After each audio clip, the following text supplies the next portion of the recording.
By now, you've completed all of the preliminary steps leading up to registering for courses. You've successfully checked your registration status, met with your advisor and have your advising code, and researched the courses you plan to take using the Course Schedule tool. Soon, your registration access window will open and you'll be able to officially register for your courses. When the access window opens, you'll need to log into UNC Genie. Click Enter Secure Area and input your 9-digit student ID and 6-digit PIN in the fields provided. Select the Student tab and click Registration. Ensure you have the correct term selected, then select Add Drop Classes. You will be prompted to enter your 6-digit advising code, which was provided to you by your academic advisor. You will now be able to register for courses by entering the 5-digit CRN or course reference number of each course into the provided fields. Remember that you located the CRN for each course using the Course Schedule tool.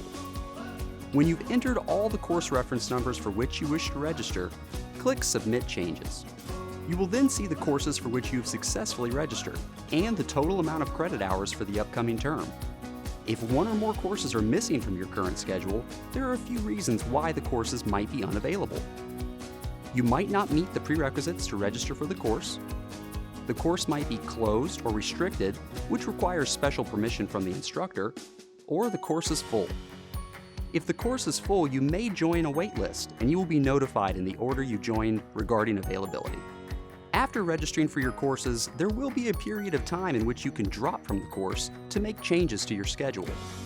To do so, revisit the Add Drop Classes section of UNC Genie.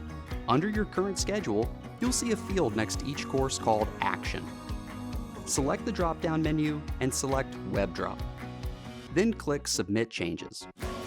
Keep in mind that schedule adjustment period dates are listed in the academic calendar, and some courses follow an abbreviated schedule adjustment period. Adding or dropping courses may have implications on financial aid or the total amount of tuition due on your student bill. This has been an overview of how to register for classes. You should be well prepared for when your registration access window opens. If you need additional help, revisit Spartan Central or contact the registrar's office directly.